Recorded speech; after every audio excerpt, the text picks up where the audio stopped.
Please be advised that this episode contains discussions about sexual abuse. If you find this episode distressing or you'd like more support, please contact Lifeline on 131114 or 1-800-RESPECT on 1-800-737-732 at any time. If you're in immediate danger, please call 000.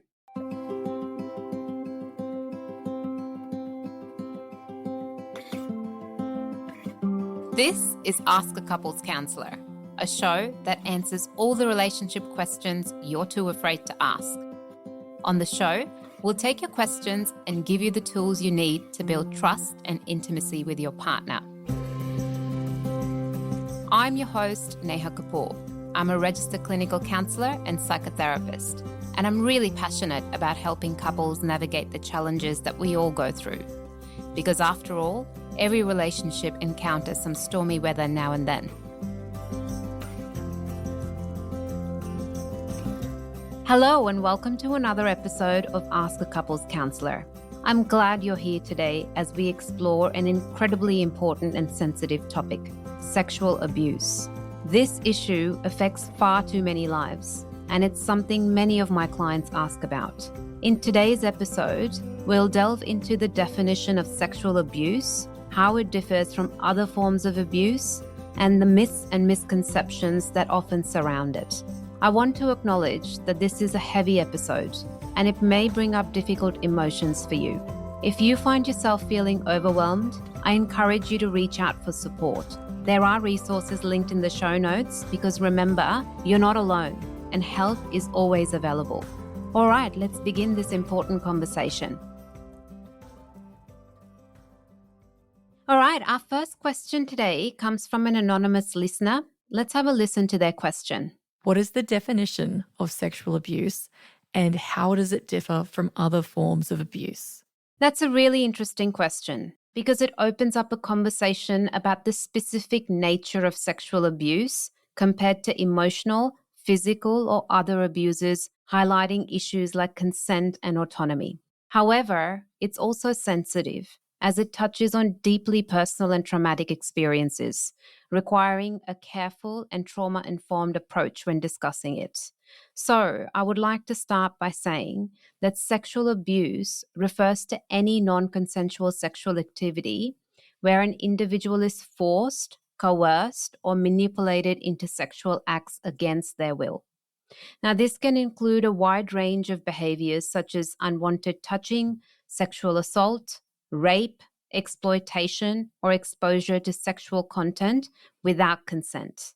Now, sexual abuse can occur within intimate relationships, families, or other contexts, and it often involves a power imbalance where one person exerts control over another. So the key difference between sexual abuse and other forms of abuse lies in its focus on violating a person's bodily autonomy through sexual actions. And what I mean by this is how sexual abuse specifically targets a person's right to control their own body, particularly in a sexual context. Now, bodily autonomy here refers to the fundamental right each individual has to make decisions about their own body without interference or coercion.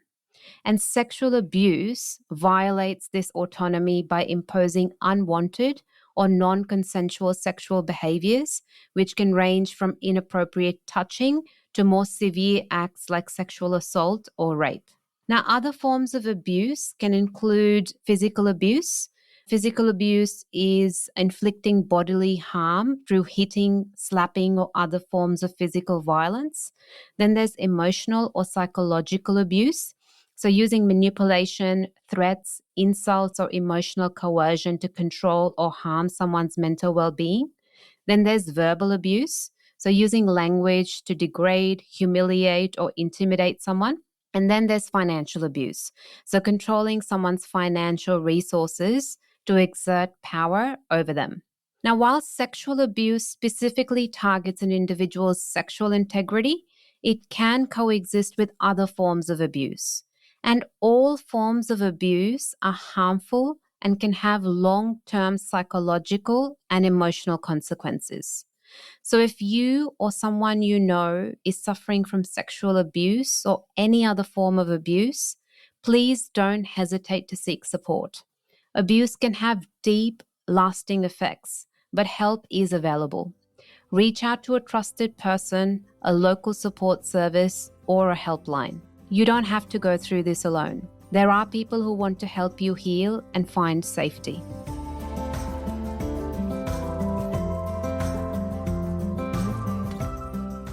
All right, let's get into our second question for today, which also comes from an anonymous listener. Let's have a listen to their question. What are some common myths or misconceptions about sexual abuse that society needs to debunk? That's such a valuable question because as a therapist, I've seen firsthand how deeply rooted myths and misconceptions about sexual abuse can harm survivors and prevent them from healing. Now, these beliefs not only perpetuate stigma, but they also create barriers that discourage individuals from coming forward or seeking help. I believe it's crucial to address these misconceptions because they shift the blame onto survivors and make it harder for them to feel validated or supported. Many of my clients have struggled with the idea that abuse only happens under certain circumstances, such as between strangers or in violent encounters, which isn't true. This misconception prevents people from recognizing abuse in their own relationships, especially when it involves someone they trust or love. I've worked with individuals who thought that they couldn't call it abuse if they didn't physically resist or if they remained in the relationship afterwards. This kind of thinking only deepens their guilt and confusion, delaying their ability to seek help. Another issue I frequently encounter is the misconception that men cannot be victims of sexual abuse, which leads to stigma around male survivors. As a therapist, I know that anyone, regardless of gender, can be affected, and breaking down these stereotypes is essential for encouraging all survivors to feel safe and heard. I also see how societal beliefs about reporting timelines can deter survivors from opening up about their experiences. Many clients feel ashamed for not reporting their abuse immediately, believing that this diminishes the seriousness of what happened to them. But the truth is, the emotional aftermath of abuse is complex, and survivors often need time to process their trauma before they can speak out. It's important for society to understand this so that survivors can come forward when they're ready without fear of judgment. These myths and misconceptions about sexual abuse are damaging because they distort the reality of abuse, they silence survivors, and create a culture of victim blaming. So, as a therapist, I strive to debunk these beliefs, helping clients understand that abuse is about power, not clothing, behavior, or gender, and that they deserve support no matter the circumstances. I also see how these myths reinforce a culture that minimizes the emotional and psychological impact of sexual abuse. Many survivors I work with struggle with the internalized belief that if there are no visible injuries, their trauma is somehow less valid. This couldn't be further from the truth. The emotional wounds from sexual abuse can be just as profound, if not more damaging, than physical scars, often manifesting in long-term issues such as trust difficulties, anxiety, depression, and intimacy problems. Additionally, societal misconception often lead people to believe that sexual abuse is only about overt violence or assault. In reality, sexual abuse can take many subtle forms, such as coercion, manipulation, or exploitation, especially in intimate relationships. Abusers may use emotional pressure, guilt, or threats to force non sexual acts, leaving survivors confused about whether what they experience counts as abuse. My role as a therapist is to help clients recognize these dynamics, validate their experiences, and empower them to reclaim their sense of agency. Lastly, I believe by challenging these myths, we can foster healthier relationships overall. So, understanding the nuances of consent and recognizing the many forms abuse can take helps individuals build relationships based on mutual respect, clear communication, and emotional safety. And by shifting these misconceptions, we can create a more supportive environment for survivors, but also educate society as a whole about the importance of respect and autonomy in relationships. As we wrap up, I want to take a moment to remind you that if anything we've discussed today has brought up any emotions for you, help is available. You can reach Lifeline on 131114 or 1-800-RESPECT on 1-800-737-732 at any time. If you're in immediate danger, please call 000. We have more resources linked in the show notes. Remember, you're not alone, and help is always available.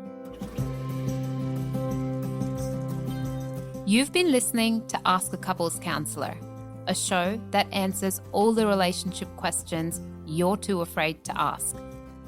This show is produced by novoempowercounselling. We provide a range of services, including couples counselling, individual counselling, and online counselling.